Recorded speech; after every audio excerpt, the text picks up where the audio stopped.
राज्यात दिवसेंदिवस गुन्हेगारीच्या घटना घडत आहेत। त्यातच छत्रपती संभाजीनगर मधील वाळूज परिसरात अशीच एक धक्कादायक घटना घडली आहे। वाळूज परिसर गोळीबाराने हादरलाय।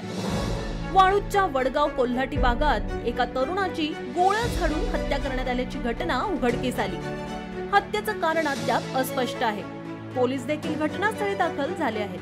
कपिल पिंपळे असं हत्या झालेल्या तरुणाचं नाव आहे। कपिलच्या छातीत गोळ्या घालून आरोपी बंदूक घटनास्थळावरून पसार झाले।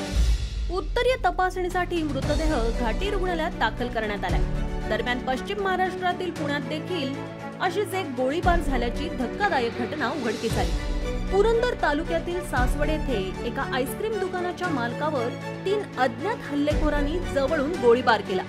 या गोळीबारामध्ये आईस्क्रीम दुकान मालक गंभीर जखमी झालाय।